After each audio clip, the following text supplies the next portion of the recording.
Political showdown over Mamata's Mrityu Kumbh remark. Bengal Chief Minister has dubbed Mahakumbh as Mrityu Kumbh, citing that there were no arrangements for the poor there. Uttar Pradesh Chief Minister Yogi Adityanath came down heavily on the opposition. He said that if respecting Sanatan is a crime, then all of them are criminals. Calling Kumbh gathering Mrityu Kumbh, Mamata had hit out at the Yogi Sarkar for failing to ensure safety of the devotees. She held the CM responsible for the stampede deaths and alleged mismanagement of crowds. Samajwadi Party chief and Mamata's ally Akhilesh Yadav backed Didi, saying that whatever she said was right, hitting out at Yogi for hiding Kumbh deaths. BJP has attacked Mamata, calling her remark nothing but a bit to appease her Muslim vote bank. The Saffron Party said that Mamata wants to turn Bengal into Islamic Caliphate. Maha Kumbh আমি নাইবা বললাম ওটা এখন মৃত্যু কুম্ভ হয়ে গেছে মৃত্যু কূপের মতো আমি মহাকুম্ভকে সম্মান করি আমি শ্রদ্ধা জানাই পবিত্র গঙ্গা মাকে আমি সম্মান করি কিন্তু প্ল্যানিং না করে এত হাইপ তুলে এত লোকের মৃত্যু বললেন 30 জন কথাটা কি সঠিক কত ডেড বডি ভাসিয়ে দিয়েছেন নদীতে देखिए ममता बनर्जी जी ने जो कहा है वेस्ट बंगाल की मुख्यमंत्री ने ठीक ही कहा है उनके लोगों की भी जान गई है और एक बहुत बड़े अंग्रेजी प्रतिष्ठित अखबार ने भी ये बात कही थी कि बंगाल के लोग जिनकी जान गई उनका नाम सूची में नहीं है तो बड़े संख्या में लोगों की जान गई है जो बंगाल या और प्रदेशों से आए थे एफआईआर भी नहीं दर्ज हो रही है ये महाकुंभ किस लिए कराया गया था ये श्रद्धालु लोग थे जो सदियों से आते रहे हैं वहां पर पौराणिक समय से ये कुंभ चल रहा है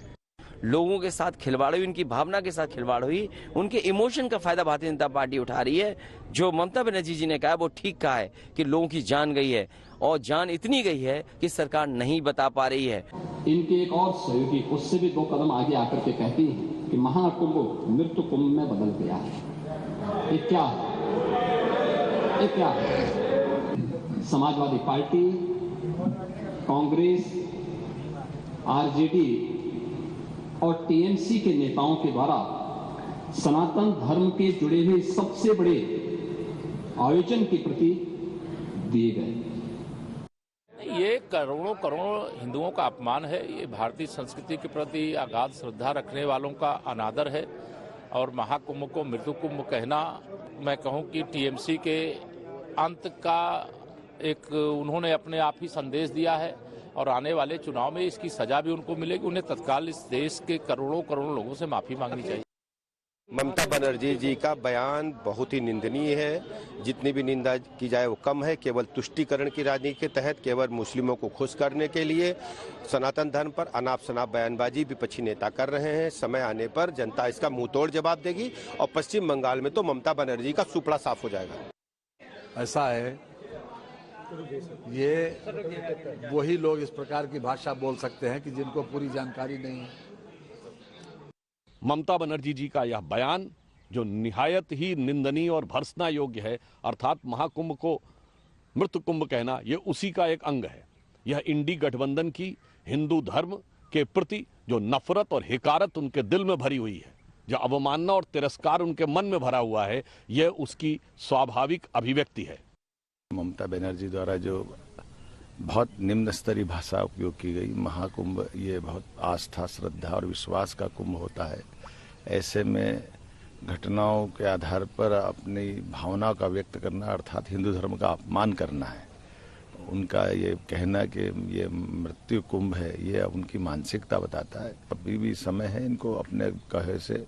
हिंदू धर्म के प्रति पता नहीं क्यों कांग्रेस और इनके साथ वालों को आपत्तियां होती है परमात्मा इनको सद्बुद्धि दे और ये माफी मांगे सनातन का अपमान करना इनका स्वभाव बन गया है भारतीय संस्कृति आज नहीं हजारों सालों से गंगा जी की धार की तरह ये सनातन संस्कृति अविरल प्रवाहित होती रही है आगे बढ़ती रही है ऐसे लोग जो सनातन पर उंगलियां उठाते हैं उनके उंगलियां उठाने से वो उनका ही नुकसान करेंगे।